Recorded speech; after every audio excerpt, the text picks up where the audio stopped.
Estás castigada hasta que te disculpes con tu hermano. Mi padre gritó delante de toda la familia. Todos se rieron. Mi cara ardía, pero solo dije, está bien. A la mañana siguiente, se burló, finalmente aprendiste tu lugar. Entonces notó mi habitación, vacía, luego el abogado de la familia irrumpiendo temblando, señor, ¿qué ha hecho?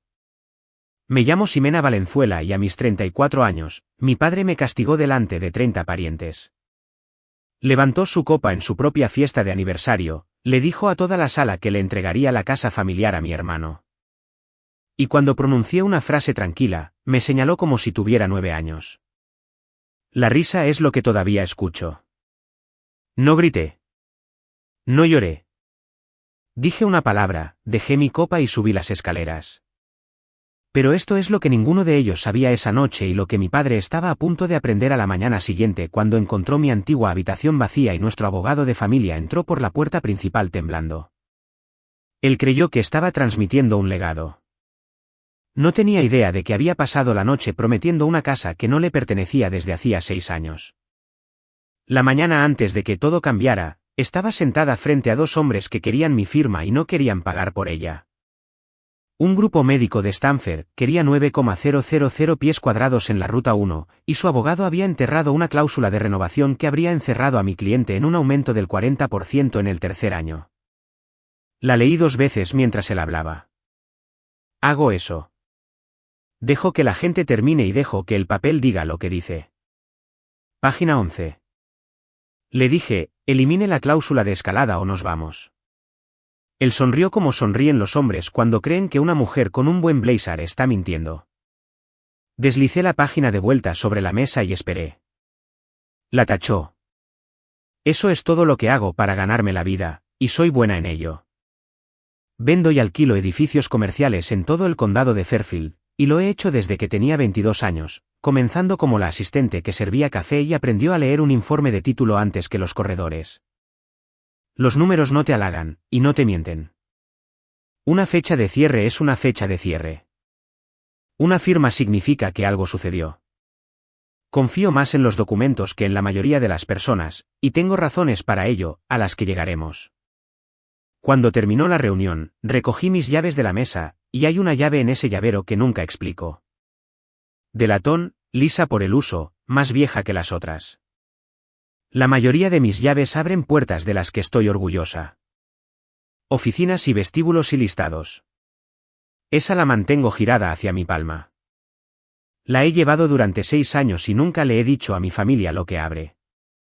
Esa tarde, mi madre llamó para hablar de la fiesta y casi no contesté. El aniversario de tu padre es el 14, dijo mi madre como si pudiera tener un evento que compitiera. 40 años, toda la familia viene. Luego, antes de que pudiera responder, la parte que realmente quería decir, Ximena, por favor, no lo hagas enojar este año. Le dije que estaría allí. Siempre digo que estaré allí. En mi familia, hay 2 tipos de hijos, y todos aprendieron qué tipo eran antes de poder deletrearlo. Mateo era el hijo que no podía hacer nada malo, y yo era la hija que no podía hacer nada bien. En las cenas de mi infancia, mi padre tenía una rutina. Esperaba a que todos estuvieran sentados, luego se volvía hacia mí con una pregunta que en realidad era un veredicto. ¿Qué tal el pequeño pasatiempo inmobiliario? ¿Todavía alquilándole tu vida a extraños? Él lo lanzaba. La mesa se reía porque reír era más seguro y él terminaba de la misma manera cada vez. Quizás algún día aprendas a disculparte por esa boca. Antes pensaba que si simplemente lo hacía mejor, las preguntas se detendrían. Fui presidenta del club durante 3 años seguidos. Las preguntas no se detuvieron. Se volvieron más creativas. Todo el trabajo de mi madre, por lo que pude ver, era manejar la temperatura de la habitación. Así mi padre nunca tendría que sentir ni un grado de incomodidad. Y yo solía ser la que ella bajaba el volumen. Por mí, añadió por teléfono. Solo sonríe y déjalo pasar. Le dije que lo haría. Y lo decía en serio. No tenía planes de arruinar la fiesta de nadie. Conduje a casa esa noche pensando que me sentaría en silencio, comería pastel y me iría temprano. No sabía todavía que este año mi padre había construido toda la noche alrededor de una mentira, y que yo tenía la verdad en mi bolsillo. Mateo me llamó 2 días después, y supe en 10 segundos que no era para saludar. ¿Ximena? Oye, una pregunta para mi genio inmobiliario favorito. Solo me llama genio cuando necesita uno. El concesionario que él dirige, un lote de lujo usado en la carretera, había estado a punto de despegar durante 3 años seguidos.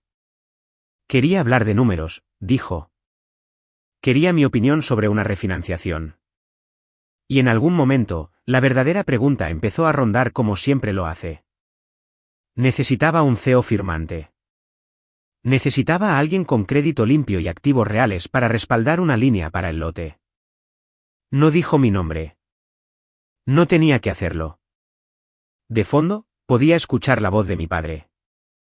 Grande y complacida, presidiendo la conversación sobre la casa Valenzuela.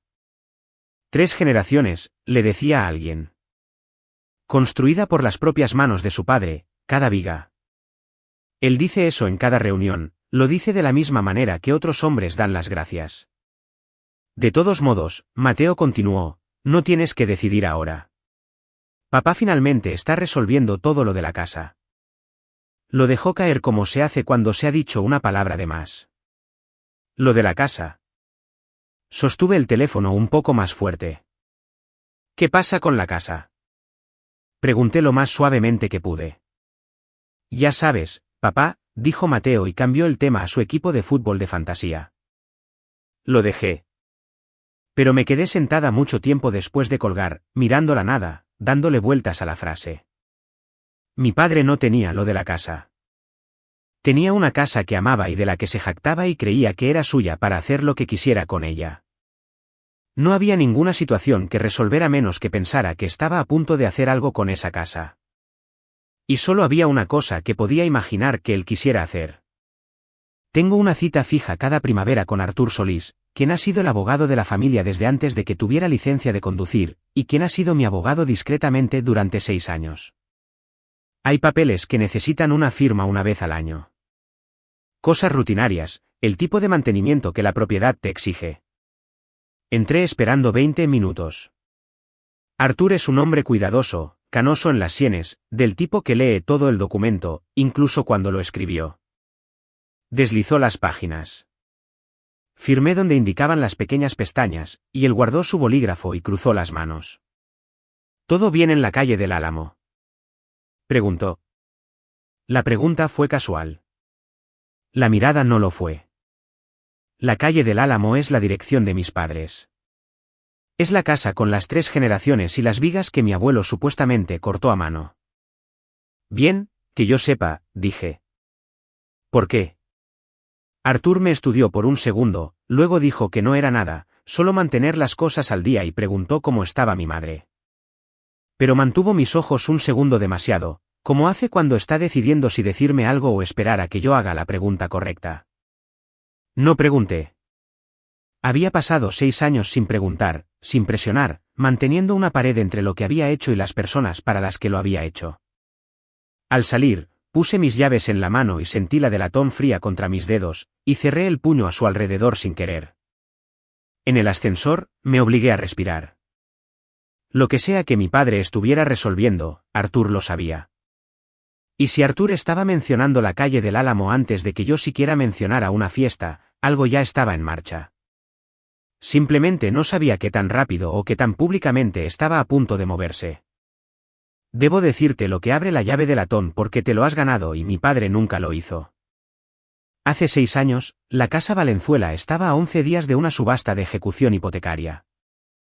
El negocio se había desplomado. Mi padre había pedido un préstamo hipotecario 2 veces para financiar una expansión que le había rogado que no hiciera.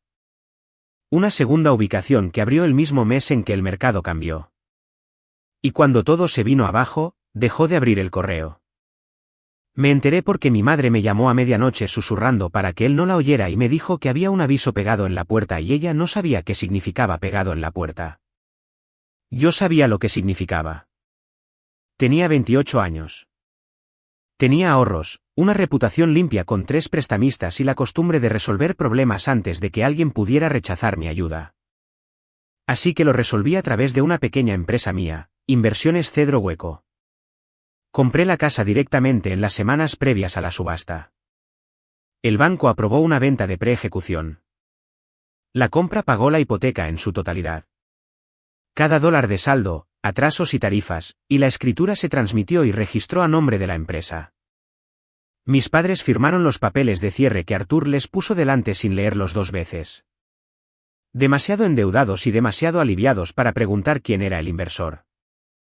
Luego les dije que un inversor había intervenido y que podían quedarse sin alquiler, indefinidamente. Nunca dije que el inversor era yo. No quería que me lo agradeciera. No quería que me debiera nada. Más que nada, no quería que tuviera que mirar a su hija todas las mañanas y recordar que ella era la razón por la que todavía tenía un techo, porque sabía que esa verdad se agriaría en él y saldría como crueldad. Así que lo dejé con su historia. Se dijo a sí mismo que había arreglado algo con el banco. Les dijo a los parientes que había superado un mal momento. Me dije a mí misma que mi silencio era un regalo. Tardé 6 años y una fiesta de aniversario en entender que también había sido una correa y yo era quien sostenía el otro extremo. Así que cuando Mateo dijo lo de la casa, ya entendí la forma del peligro. Mi padre creía que la casa era suya. Lo había creído durante 6 años porque yo me había esforzado mucho en dejárselo creer. Un hombre que cree que posee algo eventualmente intentará regalarlo, venderlo, pedir un préstamo con él o pasárselo al hijo que ha decidido que merece un reino. Y en el momento en que intentara cualquiera de esas cosas por escrito con un abogado, toda la historia que había construido para protegerlo se abriría en la peor habitación posible en el peor momento posible. El movimiento inteligente, el movimiento de Ximena, era manejarlo en silencio. Llamar a mi padre. Pedir hablar en privado. Encontrar una manera amable de decir la verdad. La casa está a mi nombre. Siempre lo ha estado. Resolvamos esto. Solo nosotros. Sin público. Sin vergüenza. Redacté esa conversación en mi cabeza una docena de veces durante la semana siguiente. Nunca hice la llamada. Parte fue cobardía. Y lo admitiré. Parte fue algo más difícil de admitir. Una pequeña y fea esperanza que ya no quería sentir. Que quizás si lo seguía aguantando el tiempo suficiente, finalmente me vería. Entonces mi teléfono zumbó con un mensaje de texto de Artur Solís. 2 líneas. Y el hombre cuidadoso abandonó el tono cuidadoso. Ximena, creo que deberíamos hablar antes de la fiesta. Puede ser antes de lo que te gustaría. Lo leí 2 veces. Antes de lo que te gustaría significaba que mi padre ya había puesto algo en marcha con Artur, algo relacionado con el día 14. Le respondí que lo llamaría después del fin de semana. Debí haberlo llamado en ese instante, pero conduje hasta la calle del Álamo el día de la fiesta, diciéndome a mí misma que podía mantener esto en secreto, y entré directamente en la noche más ruidosa de mi vida. La calle del Álamo en octubre parece una postal por la que alguien pagó. Los arces se estaban volviendo cobrizos, el césped estaba cortado a rayas, y había sillas blancas alquiladas extendidas por el patio trasero para 40 años de matrimonio. Me estacioné en la acera y me senté un segundo, serenándome, observando cómo la casa de mi familia brillaba desde el interior como si nunca hubiera visto un aviso de ejecución hipotecaria en su vida. Junto a la puerta principal hay una losa de piedra azul que mi padre había incrustado en el ladrillo, grabada en serias letras mayúsculas.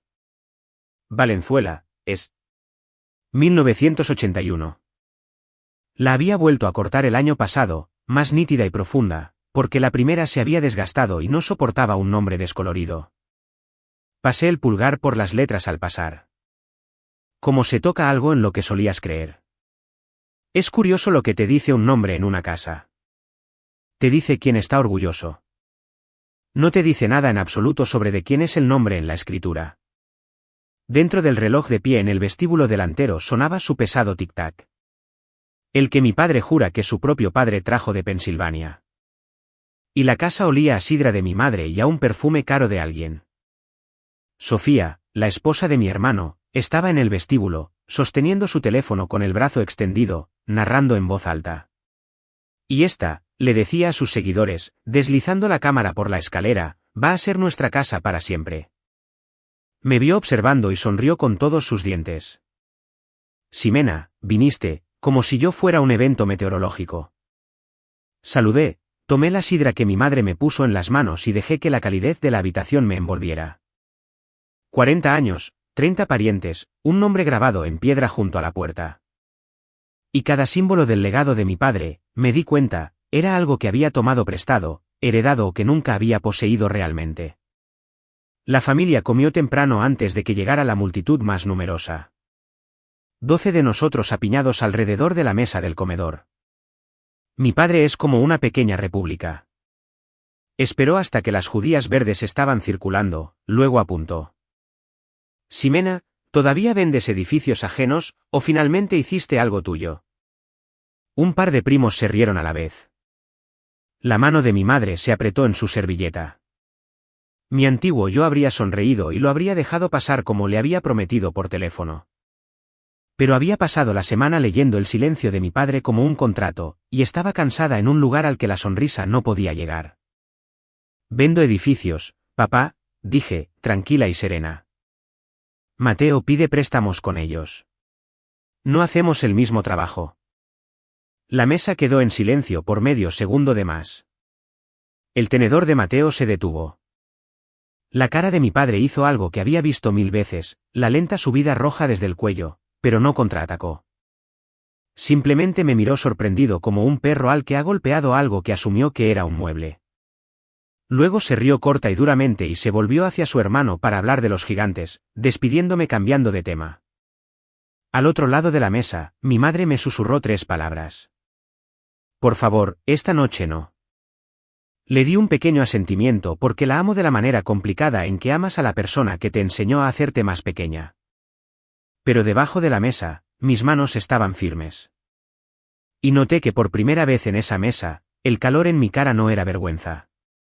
Era algo más fresco y claro.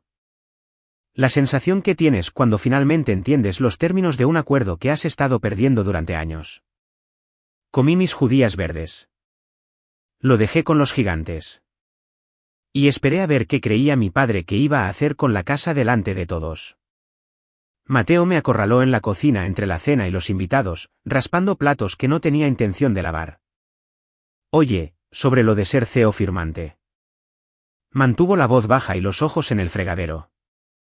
El lote necesitaba 140,000 para refinanciar el plan de planta. Dijo que el préstamo de inventario y la cooperativa de crédito querían un garante con activos. Es una formalidad, dijo. No pagarías un centavo. Simplemente estaría ahí con tu nombre. He escuchado esa frase en una docena de tratos, y nunca ha sido cierta. Una firma que simplemente está ahí es una firma que te posee el día que todo sale mal. No, dije, no con crueldad, simplemente decidida. No voy a hacer eso, Mateo. Él dejó el plato con demasiada fuerza. Sabes, papá dijo que serías así. Se dio la vuelta y había algo ensayado en ello, como si le hubieran dado sus líneas. Dijo que entrarías en razón una vez que aprendas a disculparte conmigo por esa broma en la cena, por... No sé, por cómo eres. Aprender a disculparse. Ahí estaba de nuevo. El verbo favorito de la familia. Lo que yo siempre estaba fallando en hacer. ¿Disculparme exactamente por qué? Pregunté. Mateo no pudo responder. Nunca podía, porque la disculpa nunca fue sobre un pecado específico. Se trataba de postura. Querían que estuviera doblegada. Murmuró algo sobre mí, siempre creyéndome más inteligente que todos, y salió de nuevo hacia el ruido. Me quedé en el fregadero un minuto con el agua corriendo sobre mis manos. A través de la ventana, pude ver los primeros faros girando en la calle del Álamo, los parientes llegando, toda una audiencia entrando, y en algún lugar afuera, mi padre probablemente estaba tocando de nuevo esa piedra azul, contándole a alguien sobre las vigas. Preparándose para dar un discurso que empezaba a temer. Lo encontré en el umbral con 3 de mis tíos, todos con cervezas, y él tenía la mano plana sobre la piedra azul como un hombre jurando sobre una Biblia. Lo volví a cortar yo mismo la primavera pasada, decía. Me costó $400 y valió cada centavo. Un nombre debe ser permanente. Me vio en la entrada y levantó la barbilla. Ximena, ven a contarles a tus tíos sobre el mercado. Ella sabe de números. Esto, se lo concedo. Era lo más parecido a un cumplido que recibía. Y tenía un gancho. Como si yo fuera una mascota inteligente. Luego palmeó la piedra de nuevo y dijo lo que claramente había estado diciendo toda la semana. Esta casa va para Mateo. Es hora de poner el nombre donde corresponde, en un hombre que mantendrá a la familia unida. Mis tíos asintieron.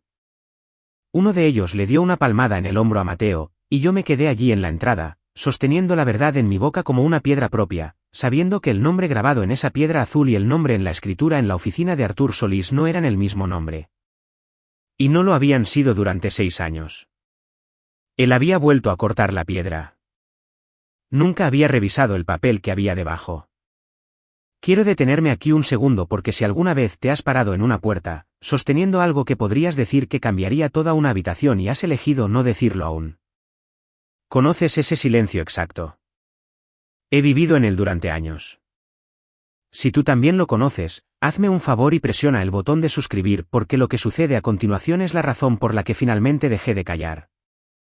Les sonreí a mis tíos.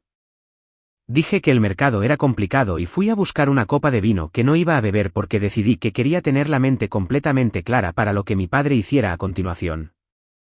Subí a mi antigua habitación para tener 5 minutos de tranquilidad. Todavía tenía mi escritorio de la escuela secundaria y una colcha que mi madre hizo el año que me fui a la universidad. Y de pie en ella, sentí todo el extraño peso de la noche. Esta era mi casa, no la habitación que crecí resentida. La estructura real, el ladrillo y las vigas y la piedra azul, todo ello asentado en una escritura con el nombre de mi empresa. Y el hombre de abajo en este momento se la estaba prometiendo a mi hermano delante de 30 personas. Saqué mi teléfono y empecé un mensaje de texto para Artur. Lo va a anunciar esta noche. ¿La casa? Creo que debería decírselo antes, en privado. Mi pulgar se detuvo. Pensé en la cara de mi madre, la forma en que se arrugaría.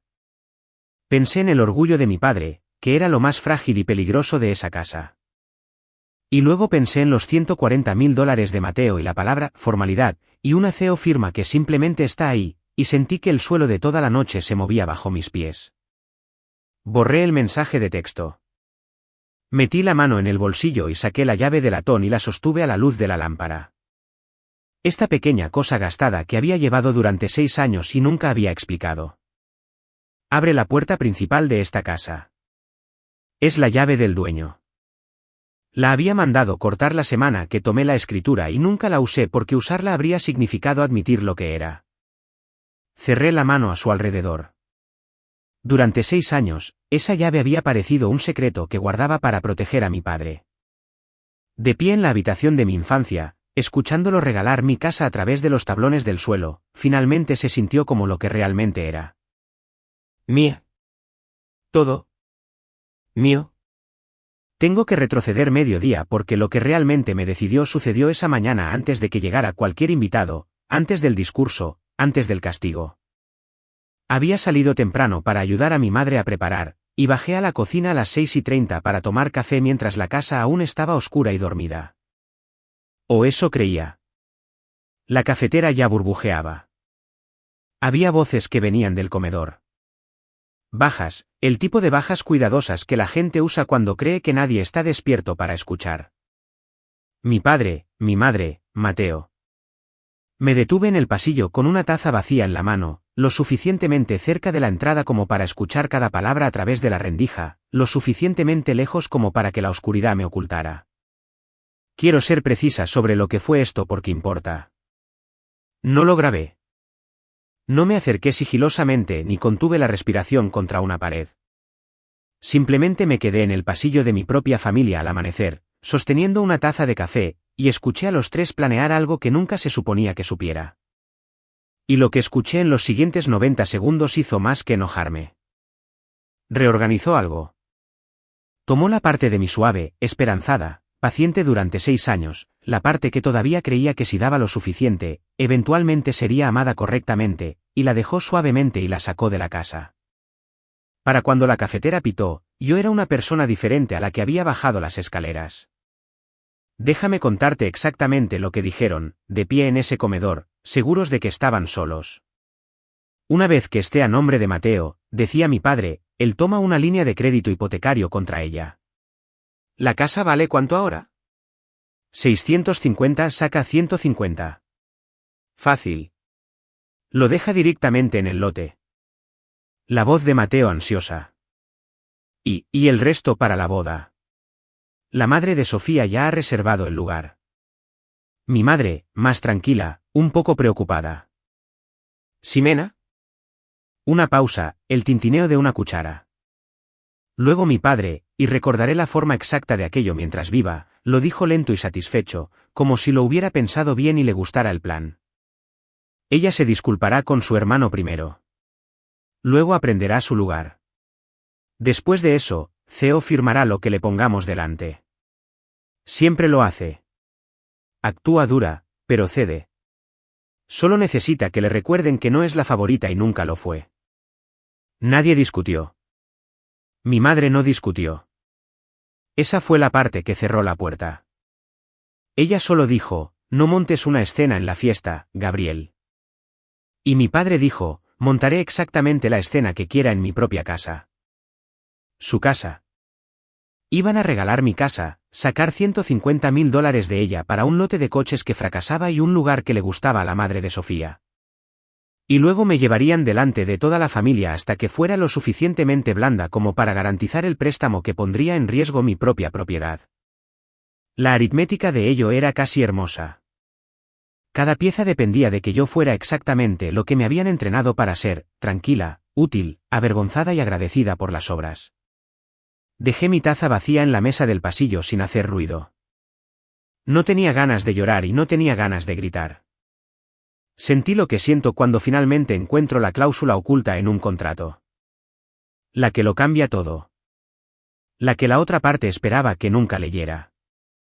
La había encontrado. Ahora solo tenía que decidir qué hacer con ella. Volví a subir y me senté en el borde de mi vieja cama y tomé una decisión que deshizo 20 años de hábito. Esta vez no iba a salvarlos. Ni de la ejecución hipotecaria que ya habían olvidado. Ni del préstamo que enterraría a Mateo. Ni de la escena que mi padre estaba tan emocionado de hacer. Durante 6 años me había interpuesto entre esta familia y cada consecuencia que se ganaban. Y todo lo que me había comprado era un plan para usar mi silencio como palanca. Así que dejé de sujetar la puerta. Le envié un mensaje de texto a Artur Solís y lo mantuve corto porque Artur y yo nos entendemos en frases cortas. Si intenta traspasar la casa o lo anuncia esta noche, quiero la verdad sobre la mesa mañana por la mañana por escrito.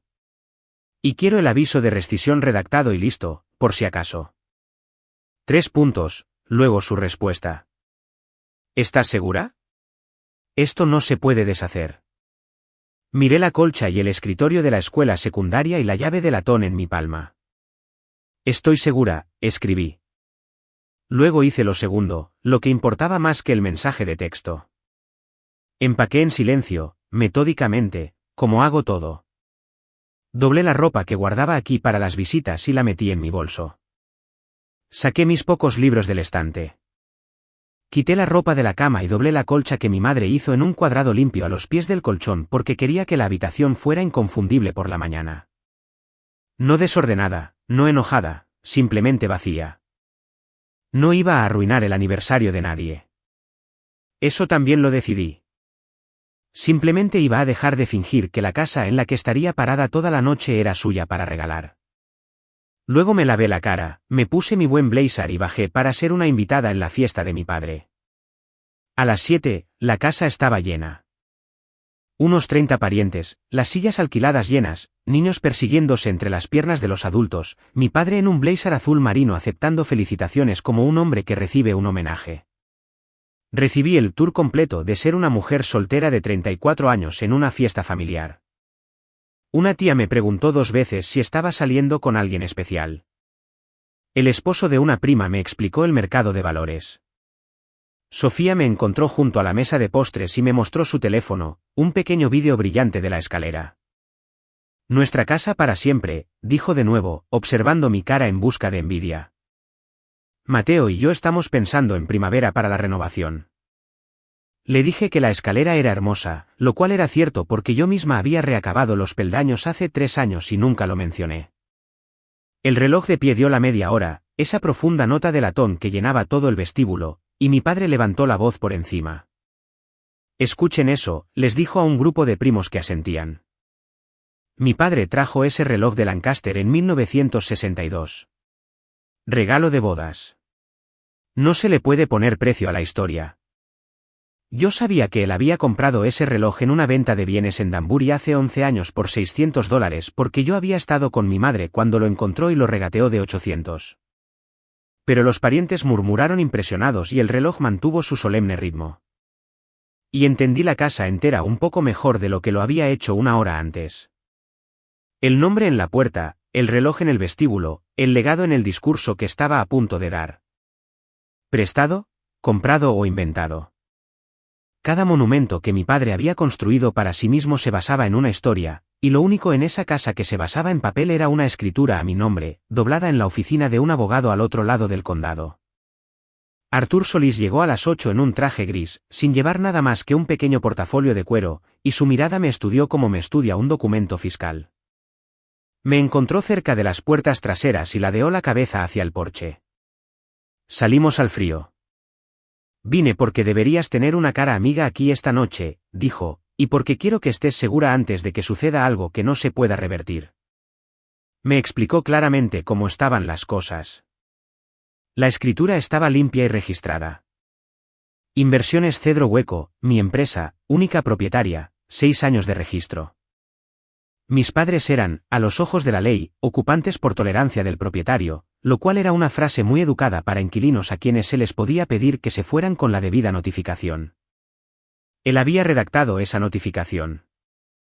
Estaba en su portafolio, sin firmar. También había traído una copia certificada de la escritura. Pero Ximena, dijo, y bajó la voz. Si tu padre se levanta delante de estas personas esta noche y anuncia que le va a dar esta casa a tu hermano, está haciendo una declaración falsa, delante de 30 testigos. Si actúan en consecuencia, si Mateo pide un préstamo con una casa que no posee, eso no es solo vergonzoso, eso es una exposición para todos ellos. Le pregunté qué quería que hiciera. Él lo pensó, mirando el frío patio y las sillas alquiladas. Nada, dijo finalmente. Esta noche, nada. No aquí. No delante de 30 parientes y una cámara de teléfono. Si lo corriges en su propia fiesta, le das la pelea que quiere en la única habitación donde siempre gana y te conviertes en la hija que arruinó el aniversario. Así que déjale hablar. Déjale terminar. Me miró. Un hombre que cava un hoyo trabaja más rápido cuando nadie intenta quitarle la pala. Luego su cara se puso seria. Pero escúchame bien. Un discurso es solo hablar. Y hablar podemos dejarlo pasar. El día que intente hacerlo real, firmar algo, mover realmente esa casa. El silencio se acabó y nos movemos a la misma hora, tranquilamente, por escrito, en nuestros términos, no en los suyos. Dije, está bien. Él volvió adentro para tomar una copa que tampoco iba a terminar. Mi padre dio su discurso a las 9 con una copa de champán y el reloj de pie detrás de él como un testigo que había contratado. Habló de 40 años de matrimonio y fue bueno en ello. Le concedo que fue cálido y divertido, haciendo que las tías se emocionaran.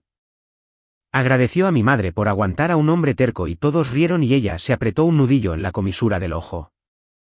Luego su voz cambió, bajó al tono grave que usa para las cosas importantes, y puso su mano libre en el respaldo de una silla como un hombre que se estudia a sí mismo para la historia. Algunos de ustedes saben que esta casa ha estado en nuestra familia por mucho tiempo, dijo. 3 generaciones. Mi padre la construyó. Y una casa como esta, no es solo propiedad. Es la familia. Es quienes somos. Dejó que eso calara. Así que esta noche en este aniversario, Carla y yo queremos hacer algo saber. Cuando llegue el momento, esta casa, el hogar Valenzuela, irá a mi hijo, a Mateo, porque Mateo es quien mantendrá a esta familia unida, quien entiende lo que significa un legado. Se desató un aplauso, cálido y fácil. Mis tíos levantaron sus copas. Sofía tenía su teléfono en alto, filmando todo, y Mateo estaba allí sonrojado con un placer tan descarado que casi era difícil de ver. Mi madre sonrió y miró sus zapatos, y yo me quedé en el borde de la habitación con mi vino sin tocar e hice exactamente lo que Artur me dijo que hiciera. Nada. No lo corregí. No puse los ojos en blanco. Dejé que mi padre se parara en la casa que no poseía y la prometiera oficialmente delante de todos los parientes que importaban con una cámara grabando. Quiero que entiendas que ese aplauso fue el sonido de él tomando la pala. Yo solo me quedé tranquilamente al borde del hoyo y lo dejé cavar. Fue Mateo quien convirtió un discurso en una escena, como eventualmente convierte todo en una escena. Había bebido un poco, y el aplauso se le había subido a la cabeza, y de camino a rellenar su copa, se detuvo cerca de mí y decidió actuar. Y aquí está, anunció lo suficientemente alto como para atraer las miradas hacia nosotros. Mi hermana mayor vende casas a extraños para ganarse la vida, pero no puede aferrarse a un hombre ni a una pista. Algunas personas rieron, de ese tipo incómodo, porque Mateo es el favorito, y te ríes de las bromas del favorito. Él sonrió, animado. Quizás algún día, papá te deje el garaje. Más risas. Estaba esperando que me sonrojara, que me callara, que lo aguantara como siempre lo hacía. Dejé mi vino en la mesa auxiliar. Si vendo casas, Mateo, dije, y mantuve mi voz agradable y clara. Sin un tono que pudiera enganchar. Probablemente por eso puedo notar la diferencia entre poseer una y pedir un préstamo con una. La risa se cortó. Mateo parpadeó. ¿Qué se supone que significa eso? Significa que $140.000 de un préstamo de inventario no se refinancian solos, dije. Y significa que deberías tener cuidado con lo que la gente te promete delante de una multitud. No fue alto. Ni siquiera fue cruel. Solo fue verdad. Y la verdad aterrizó en esa habitación como un plato roto. La sonrisa de Sofía se congeló. Una tía miró a Mateo, luego a mí, luego de vuelta. Y al otro lado de la habitación, mi padre se puso el rojo intenso que había conocido toda mi vida. La subida desde el cuello porque su hijo de oro había sido respondido con calma por la hija que se suponía que era un mueble y había una audiencia. Dejó su copa con la fuerza suficiente para que sonara y vino hacia mí a través de la habitación. Se detuvo a 90 centímetros de mí, lo suficientemente cerca como para que los parientes más cercanos se callaran para observar, e hizo lo que le da nombre a esta historia. Me señaló, no gesticuló. Señaló con un dedo como se señala a un niño que ha arrastrado barro por el suelo y su voz salió lo suficientemente fuerte como para llegar al fondo de la habitación. No puedes hablarle así a tu hermano. No en mi casa. No dije nada. ¿Crees que eres mejor que esta familia? ¿Crees que esas pequeñas bromas son ingeniosas? Todavía nada. Y luego, porque una audiencia lo hace más grande y no pudo detenerse, recurrió al lenguaje de mi infancia y lo dijo. Estás castigada hasta que te disculpes con tu hermano. Por un segundo, la habitación no supo qué hacer con eso. Una mujer adulta, de 34 años, con un buen blazer, siendo castigada por su padre en su fiesta de aniversario. Luego alguien se rió, un solo ladrido, y eso le dio permiso a todos. Y la risa se extendió por la habitación como vino derramado, cálida y suelta, y a mi costa. Mi cara se puso caliente. Sentí cada grado. 30 parientes, el reloj haciendo tic-tac, el teléfono de Sofía capturándolo todo, mi hermano sonriendo, mi madre mirando fijamente al suelo y sin decir nada. Sin decir nada, sin decir nada.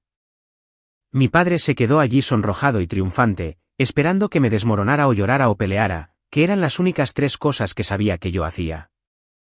No hice ninguna de ellas. Lo miré y sentí la llave de latón en mi bolsillo y dije la única palabra que el momento merecía. Está bien, solo eso. Él pensó que está bien significaba que me había rendido. Sonrió como si hubiera ganado. No tenía idea de que el está bien era el sonido de mí dejando una carga que había llevado durante 6 años, dándome la vuelta y subiendo las escaleras a una habitación que ya había vaciado. Quiero hacer una pausa aquí porque sé que algunos de ustedes están escuchando esto en un coche o en una cocina o en la cama con las luces apagadas.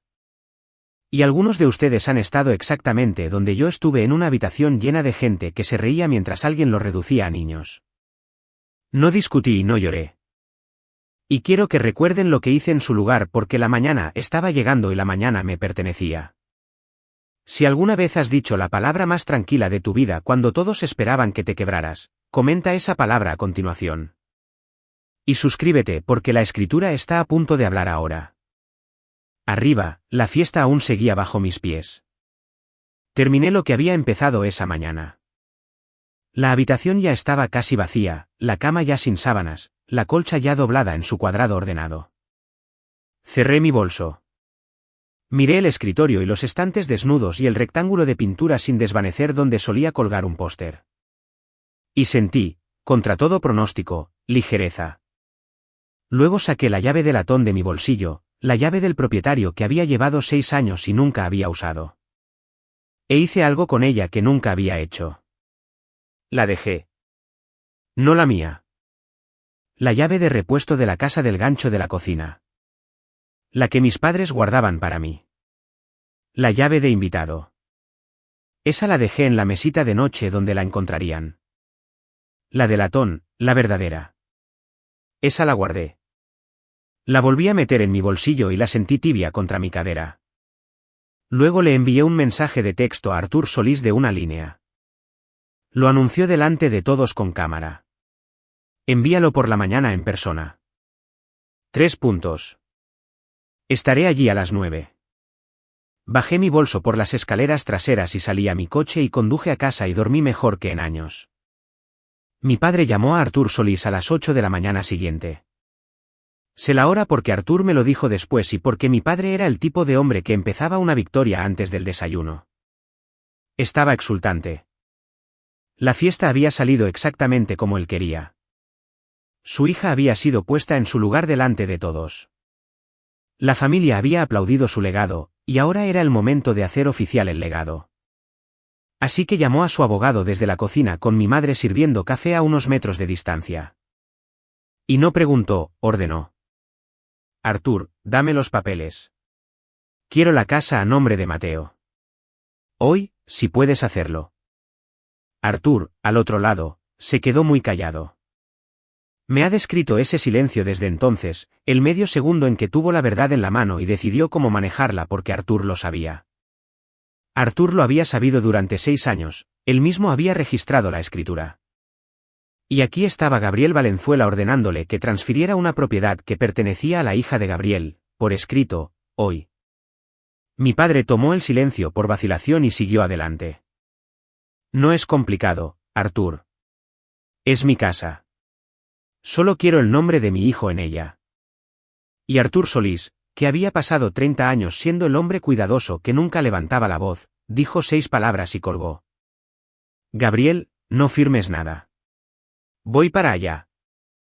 No explicó. No lo suavizó. Agarró el portafolio de cuero de su escritorio, el que tenía la escritura certificada y el aviso sin firmar, se subió a su coche y condujo hasta la calle del Álamo más rápido de lo que un hombre de su edad debería conducir. Mientras tanto, en esa cocina, mi padre dejó el teléfono, un poco desconcertado por el clic, y se giró para encontrarme sentada en su mesa. Había vuelto a las 8:30. Quería estar allí. Parecía genuinamente complacido de verme, lo que te dice todo sobre cómo le había sentado la noche. Para mi padre, yo había vuelto como siempre volvía, arrepentida, lista para disculparme, lista para volver a ser útil. Se sirvió café y se apoyó en la encimera y me miró sentada allí con mi abrigo. Mis manos envueltas alrededor de una taza que me había servido yo misma. Y me dedicó una sonrisa lenta y satisfecha. La sonrisa de un hombre que cree que el mundo acaba de confirmar su opinión sobre sí mismo. Bueno, dijo, mira quién ha vuelto. No respondí. Mi madre se quedó muy quieta junto al fregadero. Finalmente aprendiste tu lugar, dijo. Ahí estaba. La segunda frase que construyó esta historia, el broche de oro de la primera. Estás castigada hasta que te disculpes con tu hermano. Y ahora, a la mañana siguiente, finalmente aprendiste tu lugar. Lo dijo de la misma manera que dice todo lo que es cruel, ligeramente, casi con cariño, como si fuera solo un poco de broma familiar, y yo era la que tenía el problema si me dolía. Dejé mi taza en la mesa, lenta y silenciosamente, y lo miré. Tenía una respuesta completa a esa pregunta. Pronto descubriría mi lugar, y él también, y era un lugar que él nunca había pensado en revisar. Pero no lo dije todavía. Arthur me había dicho que dejara a mi padre terminar de cavar. Y mi padre no había terminado del todo. Así que contuve la respuesta, y dejé que el silencio se estirara. Y mi padre, incapaz de soportar un silencio que no llenaba, frunció el ceño y se despegó del mostrador y decidió ir a asegurarse de que su punto había calado.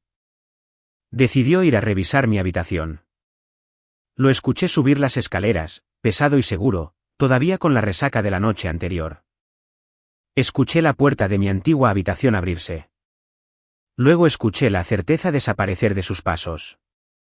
Bajó más lento de lo que subió. Se quedó en la puerta de la cocina sosteniendo la llave de invitado que le había dejado en la mesita de noche, dándole vueltas en sus dedos, y por primera vez esa mañana, la sonrisa había desaparecido.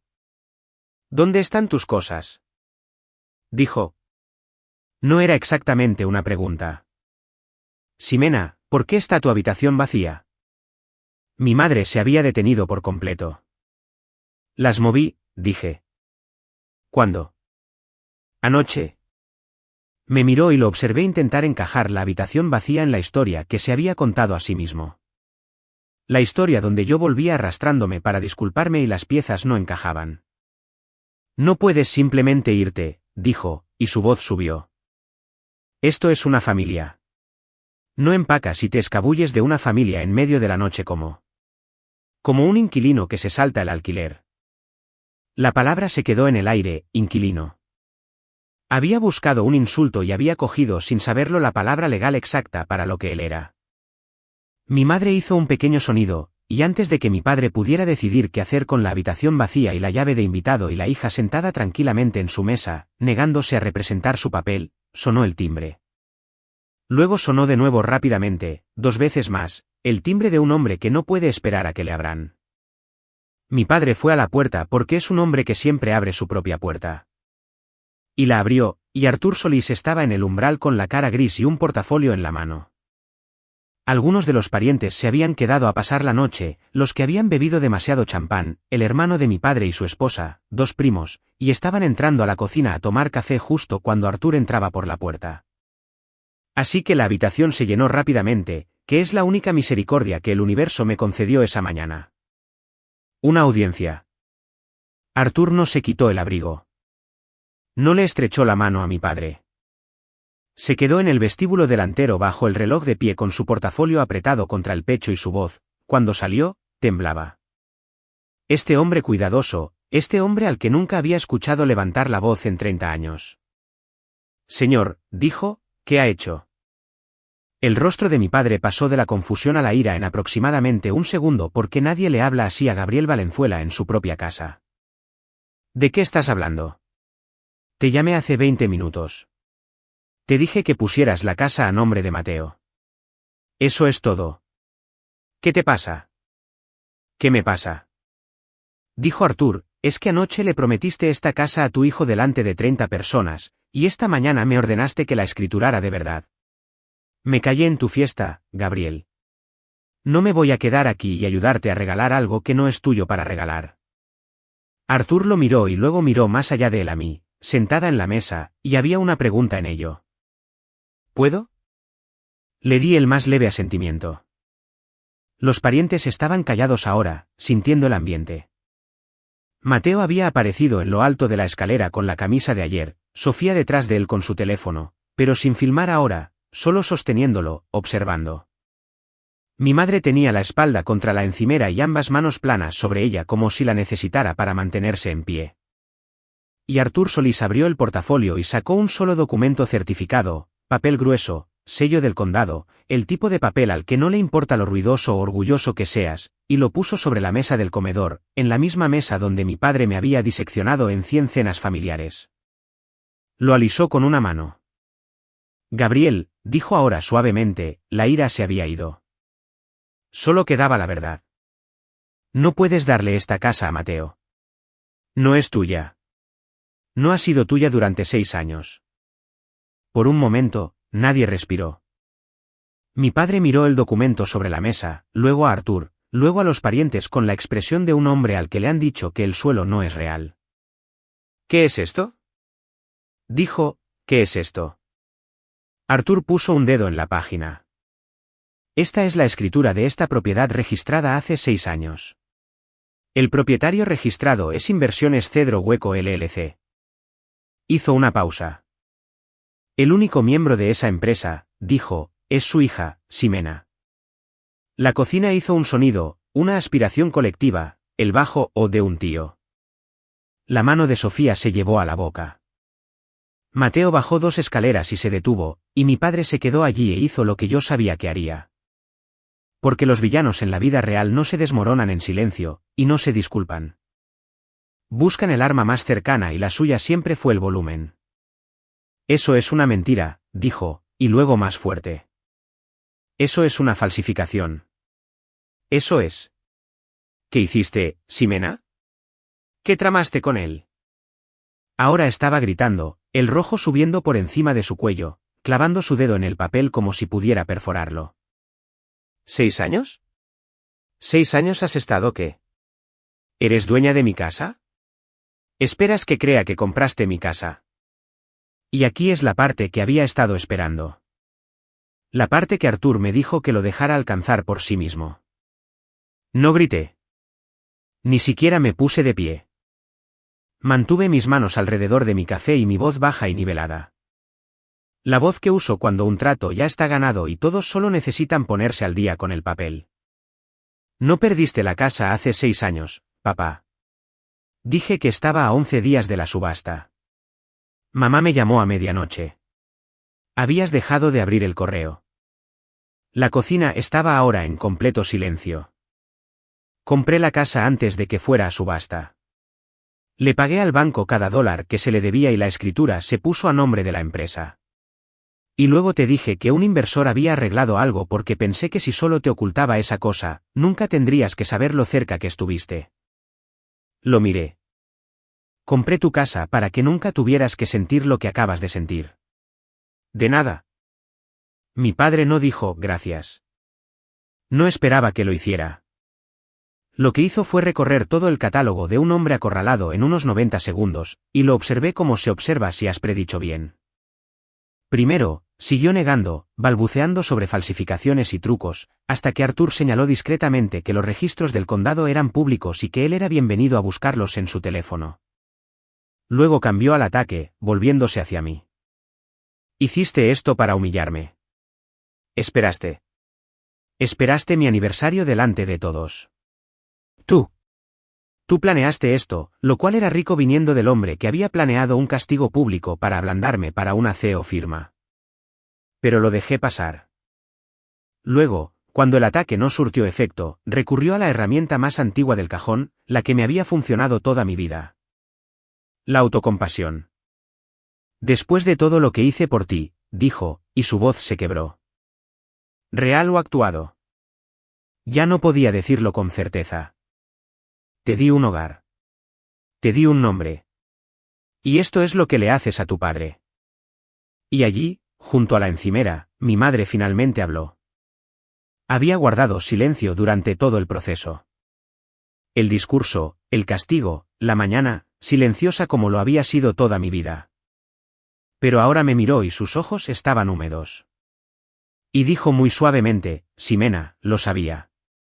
Siempre lo supe. Por un segundo, toda la habitación se inclinó hacia algo parecido a la gracia.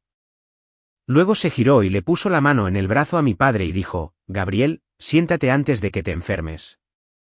Y así, ella lo eligió como lo había elegido durante 40 años, y el segundo pasó. Fue lo más parecido a una disculpa que obtuve de cualquiera de ellos, y no lo fue. Mi padre se sentó pesadamente en su silla y yo finalmente me puse de pie y respondí a la pregunta que me había hecho una hora antes. Me preguntaste si finalmente había aprendido mi lugar. Dije que sí. Está aquí mismo en la escritura. Aquí es donde la gente siempre espera que sea la parte más dulce, y no lo fue. Y me alegro de que no lo fuera. Esperan que los eche, que me pare en la puerta de la casa que poseía y le diga a mi padre que se fuera de mi propiedad. Que sintiera la palanca finalmente en mi propia mano y la accionara. Lo pensé. Mentiría si dijera que no lo pensé por un segundo cálido y feo. Pero no fui allí esa mañana para tomar una casa. Fui allí para dejar de ser el fondo de emergencia de la familia y la socia silenciosa y la cosa favorita para humillar. Y eso no se logra volviéndose cruel. Se logra con términos. Así que le pedí a Arthur que lo explicara claramente como yo explicaría un trato. Pueden quedarse, dije. No voy a dejar a mis padres en la calle, pero deja de ser una historia que cuentan y empieza a ser un acuerdo real. Opción 1. Me alquilan esta casa con un contrato de arrendamiento por escrito a un precio justo, muy por debajo del mercado, por escrito, como adultos. Opción 2. Si quieren que sea verdaderamente suya, me la compran al valor tasado, y Mateo puede firmar ese préstamo si está tan ansioso por poner su nombre en esta casa. Mateo, al pie de la escalera, encontró algo fascinante en sus zapatos. Y hay una condición de cualquier manera, dije, y la dejé calar. El contrato de arrendamiento es de mes a mes. Nadie en esta mesa será castigado, ridiculizado o minimizado de nuevo. Ni yo, ni nadie. La próxima vez que suceda, doy aviso de la manera legal. El contrato de arrendamiento termina según lo programado, y la oferta de compra se va con él. Arthur sacó el aviso sin firmar del portafolio y lo puso sobre la mesa junto a la escritura para que entendieran que era real y estaba listo. No les estoy quitando su casa, le dije a mi padre, que no me miraba. Solo estoy quitando mi nombre de la lista de personas a las que pueden humillar gratis. Luego recogí mi café, lo terminé y busqué mis llaves en el bolsillo. Salí por la puerta principal sola. Nadie me siguió, lo cual era su propia especie de respuesta, y lo cual no me importó. Detrás de mí, la cocina había entrado en el murmullo bajo y frenético de una familia que reordenaba toda su comprensión de sí misma. Mi tío haciendo preguntas, Sofía ya con su teléfono borrando cosas, mi padre sin decir una palabra. Al salir, pasé por la piedra azul junto a la puerta. Valenzuela, es 1981, vuelto a cortar la primavera pasada por $400 porque un nombre debe ser permanente. Me detuve y lo miré por un segundo a la fría luz de la mañana. Podría haberlo quitado. Era mío técnicamente, la piedra y el ladrillo en el que estaba incrustado y cada viga detrás de él. No lo hice. Dejé el nombre justo donde estaba porque el nombre nunca fue lo que importaba. Cualquiera puede tallar un nombre en piedra. La pregunta siempre es solo de quién es el nombre en el papel y todos en esa casa sabían la respuesta ahora. Saqué mis llaves y encontré la de latón, la llave del propietario lisa por el uso de 6 años en mi bolsillo, y la sostuve en mi palma un último segundo en la puerta de la casa que había salvado en silencio y por la que nunca había sido agradecida. Luego la guardé y caminé hacia mi coche y no miré hacia la ventana donde sabía que mi madre estaba parada. La noche anterior, mi padre le había dicho a una habitación llena de gente que estaba castigada hasta que me disculpara. Yo había dicho una palabra. Está bien. Parada en esa puerta a la mañana siguiente, en el frío, con mi propia casa a mis espaldas. Finalmente lo estaba. Aceptaron el contrato de arrendamiento. Por supuesto que aceptaron el contrato de arrendamiento. Era el trato más amable que se les había ofrecido, y el primero que era honesto. Mis padres firmaron un contrato de arrendamiento de mes a mes con Inversiones Cedro Hueco a un precio mensual justo, muy por debajo de lo que la casa obtendría, y por primera vez en 6 años, el acuerdo coincidió con la verdad. El plan de capital hipotecario murió en el momento en que se encontró con la realidad porque no se puede pedir un préstamo con una casa que no se posee. Y el lote de Mateo, sin rescate a la vista y sin CEO firmante a quien exprimir, cerró definitivamente antes de la primavera.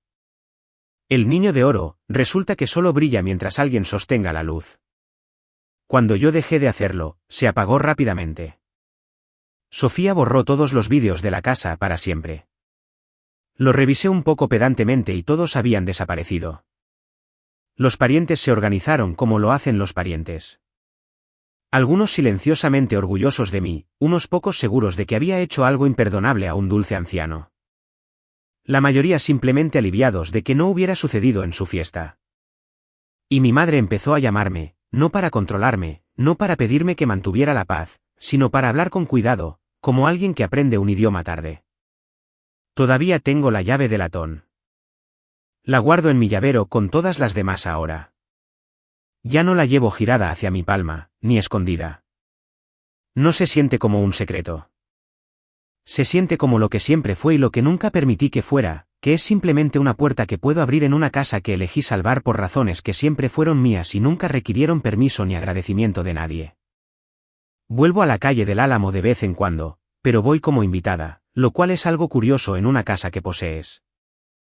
Llamo. Me siento en la mesa donde solía ser el entretenimiento de la noche. Y estos días, nadie hace una broma a mi costa porque todos saben que el contrato de arrendamiento tiene una cláusula ahora, aunque en realidad no la tenga. La única cláusula es que me iré y no volveré si empieza de nuevo. Y me creen porque por primera vez en sus vidas, me han visto decir algo con total convicción. Mi padre y yo no hablamos mucho, pero la última vez que me fui, me acompañó a la puerta, pasó por la piedra azul con su nombre, y se detuvo y luchó con ello, con la mandíbula tensa, y finalmente pronunció 2 palabras que probablemente nunca me había dicho en su vida. Gracias. Corto, torpe, mirando al suelo. No fue una disculpa, y no fue suficiente.